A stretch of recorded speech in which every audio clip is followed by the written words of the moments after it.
जय श्री राम। भजन भागीरथी के अविरल परवाह में आप सर्व आत्मीय बंधुओं का हार्दिक स्वागत है, अभिनंदन। हरिओम। जय श्री कृष्णा। नित्य सत्संग के तहत आज श्रीमद् भगवद गीता यथावत सप्तमो अध्याय सत्संग करने जा रहे हैं। भगवान श्री कृष्ण के मुखारविंद से निकला हुआ एक अमृत, वो गीता ज्ञान है। कृष्ण कन्हैया लाल की जय हो। श्री रामदेव भगवान की जय हो। गीता मैया की जय हो। सद्गुरुदेव की जय हो। तमेव माता स पिता तमेव बंधु स सखा तमेव विद्या द्रविणं तमेव सर्वं देवदेव। शान्ताकारं भुजगशयनं पद्मनाभं सुरेशं विश्वाधारं गगनसदृशं मेघवर्णशोभनं लक्ष्मीकान्तं कमलनयनं योगिभिर्ध्यानगम्यं वन्दे विष्णुं भवभयहरं सर्वलोकैकनाथं।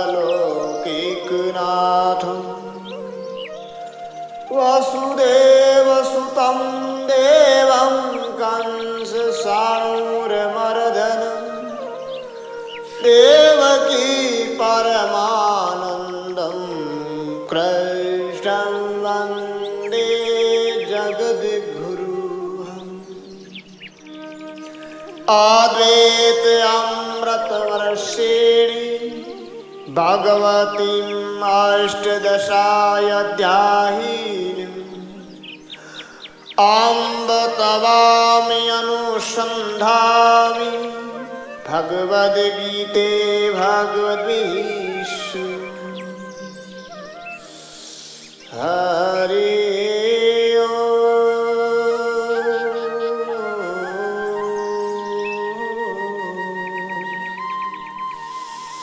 मधुर मधुर हरि ओम श्री परमात्मने नमः। ओम श्री सद्गुरुभ्य नमः। अथ सप्तमो अध्याय। श्री भगवान ने 6ठे अध्याय के 46वें श्लोक में योगी को श्रेष्ठ बताते हुए अर्जुन को योगी बनने की सलाह दी और 47वें श्लोक में कहा कि अंतरात्मा को मुझ में लगाकर जो श्रद्धा और प्रेम के साथ मुझको भजते हैं वे भक्त सर्वश्रेष्ठ है, उत्तम योगी है। तो भगवान भजन की बात करते हुए अर्जुन के बिना पूछे ही 7वें अध्याय का विषय प्रारंभ कर देते हैं। श्री भगवान वाच मयासक्तमनं पारत योगं यञ्जुन्मदास्यं असंशयं समगरं महं यथा ज्ञास्यसि। श्री भगवान बोले, हे पारत, मुझ में आसक्त मन वाला मेरे आश्रित होकर योग का अभ्यास करता हुआ तो मेरे जिस समग्र रूप को निसंदेह जिस प्रकार से जानेगा उसको सुनो। अर्थात यहाँ पार्थ आया है, पार्थ शब्द। तो पार्थ माने परमेश्वर, परमेश्वर को प्राप्त करने के कारण अर्जुन को पार्थ कहते हैं। यहाँ भगवान कहते हैं कि अनन्यता पूर्वक मेरे में ही आसक्त व आश्रित होगा, यानी आश्रय व आसक्ति एक पर होनी चाहिए, तभी वो उनका भक्त कहलाता है, योगी कहलाता है। आश्रय किसी और का लिया और आसक्ति किसी और पर है तो वह भक्त नहीं, विभक्त होगा, क्योंकि दोनों अलग अलग है। अनन्य भक्ति में भेद नहीं होता, वो अभेद भक्ति होती है। संतवाणी में भी कहा है, सेवा मनावे कुछ और की तो कैसे पीऊ मन भावे। वही बात इसी संस्कृत श्लोक में है। तो अनन्य भक्ति में भेद नहीं होता, वह अभेद भक्ति होती है। अनन्य भक्ति से भगवान के समग्र रूप की प्राप्ति होती है। समग्र माना सब कुछ वही, उनके अलावा और कुछ नहीं। ये जो पिंड है, शरीर है, ये ब्रह्मांड के अंदर बाहर सर्वत्र वही भगवान है। यानी इस पिंड में और ब्रह्मांड में, अंदर और बाहर सर्वत्र वही है। और इनसे वो अलग भी है। व्यक्त अव्यक्त सगुण निर्गुण सब कुछ वही है। इस रूप को निस्संदेह रूप से समझना ही भगवान को संशय रहित जानना है। नहीं अंदर नहीं बाहर, अंदर बाहर सभी को जानत सर्वत्र है परमात्मा। वो सब जगह है, सर्वत्र है। अर्थात यहाँ अध्यात्म रूप में ये सब भक्त साधक योगी की अंतरंग साधना है, कहीं अन्यत्र नहीं। ये अद्वैत भक्ति है जो भक्त में अंतर्यामी रूप से प्रतिष्ठित है। परमात्मा का आश्रय व आसक्ति लेकर उनकी सर्वव्यापक ऊर्जा का अनुभव करना है। भक्त शब्द न आकर श्लोक में योग शब्द आया है। परमात्मा मिलन की अनन्य तारतम्यता ही योग कहलाता है। ये एक विशेष क्रिया है और इन्हीं के लिए भगवान ने योग शब्द दिया है। फिर आगे कहते हैं भगवान, ज्ञानम तेयम सविज्ञानम इदं वक्ष्यामि शेषतः यद् ज्ञातवानिह भुवनन्यज् ज्ञातव्यं शिष्यते। मैं तेरे लिए ये विज्ञान सहित ज्ञान को संपूर्णता से कहूँगा, जिसको जानने के बाद फिर इस विषय में जानने योग्य अन्य कुछ विशेष नहीं रहेगा। यानी विज्ञान सहित ज्ञान, ज्ञान माने तत्व आत्मा और विज्ञान माने परम तत्व यानी परमात्मा। यानी विज्ञान सहित ज्ञान का मतलब है भगवान की सर्व विभूति गुण ऐश्वर्य सहित समग्र विग्रह बताऊंगा। समस्त स्वरूप को जानने के पश्चात कुछ भी जानना शेष नहीं रहेगा। तो साधक को एक अपनी आत्मा को तत्व से जानने के बाद अन्य को जानना शेष नहीं रहता, क्योंकि सब में अपना आत्म स्वरूप ही है जो विराट स्वरूप परमात्मा कहलाता है। जैसे स्वर्ण के असंख्य आभूषण है, परंतु तत्व से सब में स्वर्ण है। एक स्वर्ण को जानने के बाद सबको तत्व से एक साथ जान लिया जाएगा। इसी प्रकार सब में भी वह आत्मा, वो परमात्मा तत्व है, स्वरूपगत संपूर्ण विभूति गुण ऐश्वर्य सगुण साकार निर्गुण निराकार व्यक्त अव्यक्त भगवान को जानना ही विज्ञान सहित ज्ञान है। मनुष्याणां सहस्रेषु कश्चिद्यति सिद्ध्यति यतताम् अपि सिद्धानां कंचिन मां वेति तत्त्वम्। हजारों मनुष्य में कोई एक कल्याण के लिए यत्न करता है, भगवत प्राप्ति के लिए प्रयत्न करता है, और उन यत्न करने वाले सिद्धों योगी जनों में कोई एक ही मुझे तत्व रूप से जानता है, यथार्थ स्वरूप से जानता है। भगवान ने मनुष्य सिद्ध और तत्व के तीनों के विषय में बताया है। भगवान कहते हैं कि हजारों हजार मनुष्य में कोई एक आध मनुष्य साधन पथ यानी कल्याण पथ पर आता है, जिनमें से सिद्ध अवस्था अंतःकरण की शुद्धि तक थोड़े बहुत ही पहुंचते हैं। उन सिद्धों में से, उन योगियों में से कोई विरला ही मुझे तत्व से जान पाता है। बाकी सब प्रकृति के थपेड़े खाकर पद संयुक्त हो जाते हैं। यानी भगवान की माहिक शक्ति को पार कर वास्तविक माया को कोई विरला संत ही पार पा सकता है, तत्वज्ञ बन सकता है। भौमेरे अपोयनलो वायु खं मनो बुधिरे विच अहंकार इति यम्मे बिना प्रकृति अष्टधम् अपरे अप्रेमित न्याम प्रकृति विधि परम जीवभूताम महाबाहो यदम धार्यते जगतु। पृथ्वी, जल, अग्नि, वायु, आकाश, मन, बुद्धि और अहंकार भी इस प्रकार ही जो 8 प्रकार से विभक्त मेरी प्रकृति है, यह 8 प्रकार के भेदों वाली तो अपरा प्रकृति है। और हे माँ बाहो, इससे भिन्न जिससे ये समस्त जगत धारण किया जाता है, मेरी जीव रूपा परा प्रकृति को जान, अर्थात चेतन प्रकृति को जान। ईश्वर जीव जगत जहाँ नहीं, अपरा परा न माया, द्वैत अद्वैत बने नहीं कहना, लक्ष्य अलक्ष्य न लाया। ये संत राम जी ने भी अपनी वाणी में कहा।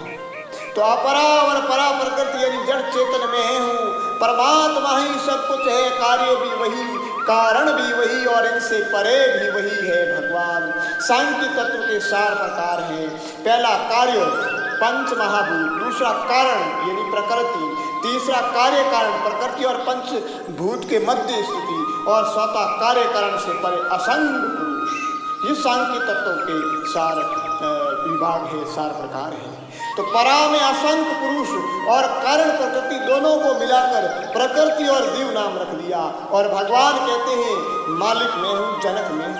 जीव नाम इसलिए रखा क्योंकि आत्मा का संबंध जड़ से विषेद नहीं है, प्रकृति मिश्रित है। इस अविवेक के कारण ही प्रकृति तत्व है, जीवात्मा है। एतद्योनिन्नि भूतानि सर्वाणि त्योपधारि अहं कृशस्य जगत प्रभव प्रलय तथा। संपूर्ण प्राणियों के उत्पन्न होने में अपरा और परा इन दोनों प्रकृतियों का सहयोग ही कारण है, ऐसा तुम समझो। मैं समस्त जगत का प्रभाव तथा प्रलय हूँ। यानी प्राणियों का जन्म होने के कारण माया उपाधि चैतन्य वो क्षेत्रज्ञ अभिन्न प्रकृति है, ये दोनों मिलकर समस्त प्राणियों के उत्पादक होते हैं। और भगवान ही सरासर जगत के उत्पत्ति प्रलय के कारण है। यानी भगवान ही अभिन्न निमित्त उपादान कारण है। योगी के भीतर भी यही क्रम चलता है, जिनका कारण योगी स्वयं है, खुद है। भगवान कहते हैं कि निमित्तोपादान कारण में ही समस्त भूतों की। तो फिर भगवान कारण है तो जगत कार्य है, तो ये भेद तो रहेगा ना। फिर भगवान आगे कहते हैं माता परतरम नान्य किंचिद धनंजय मयि सर्वइदं प्रोतम सूत्रे मणिगणाय। हे धनंजय, मेरे सिवा इस विश्व का अन्य कोई किंचित मात्र भी कारण तथा कार्य नहीं। जैसे सूत की मणियां सूत के धागे में पिरोई हुई होती है, ऐसे ये सर्वम विश्व भुज में ही ओत है, मेरे में ही समाई। यानी विशेष इसमें भगवान ही सब कुछ है, सब में परिपूर्ण है। वह केवल साधन कर्म से ही ज्ञात होता है, विदित होता है। रसोऽहत्सु कौन्तेय प्रभास्सु शशि सूर्यो प्रणव सर्ववेदेषु शब्दं कि पुरुषं दृषु। हे अर्जुन, मैं जल में रस हूँ, चंद्रमा और सूर्य में प्रकाश हूँ, और संपूर्ण वेदों में ओंकार हूँ। आकाश में शब्द और पुरुषों में पुरुष तो मैं हूँ। इसमें जैसे जल का अभिन्न निमित्त उपादान कारण है रस, रस से भिन्न जल की सत्ता नहीं है, वैसे ही समुद्र सृष्टि में भगवान ही है। चंद्रमा और सूर्य में प्रभा ही सब कुछ है, वेदों में ओंकार ही तो सब कुछ है। अकार, उकार और मकार, विश्व, तेजस और प्राज्ञ। ओंकार का लक्ष्यार्थ परमात्मा है, मनुष्य में मुख्यतः पुरुष की है, और आकाश में शब्द की जो भगवान है। पुण्योर्गन्धः पृथिव्यां तेजस्विन् विभावसु जीवनं सर्वभूतेषु तपस्यास्मि तपस्विषु।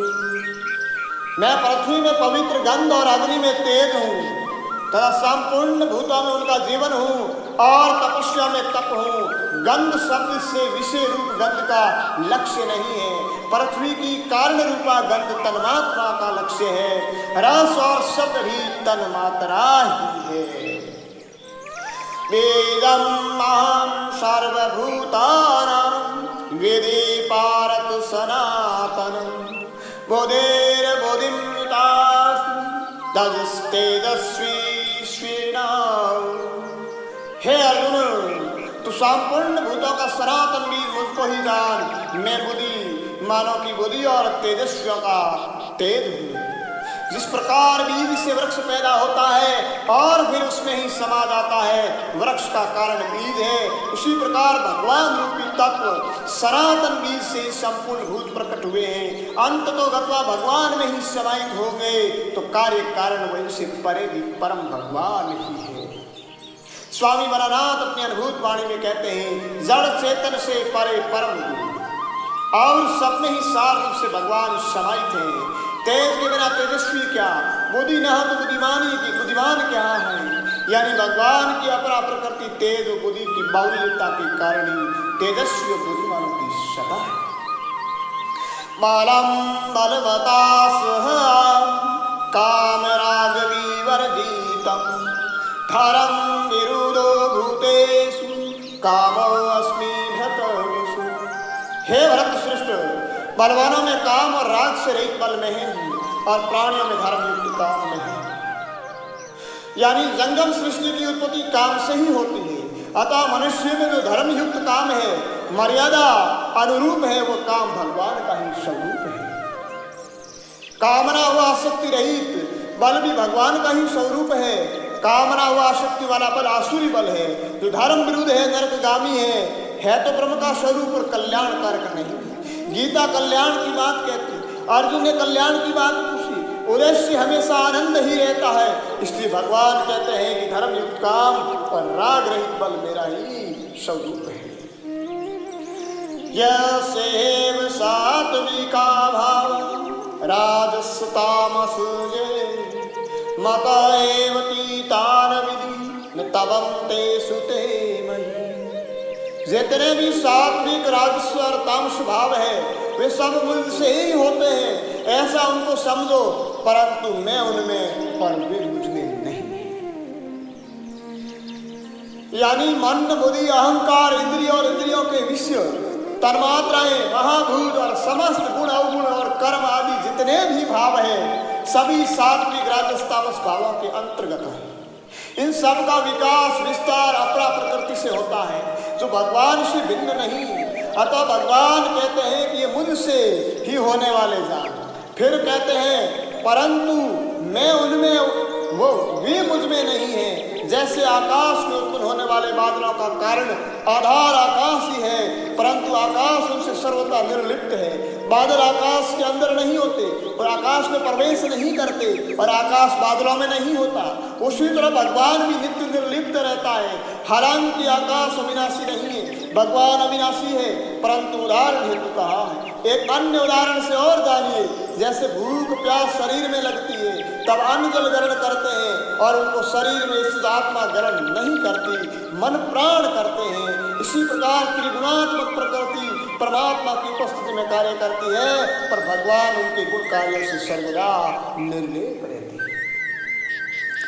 तेरी भी गुणम में और भावे भी सर्वमिदं जगत् मोहितं न अभिजानाति मामेव परम व्ययम्।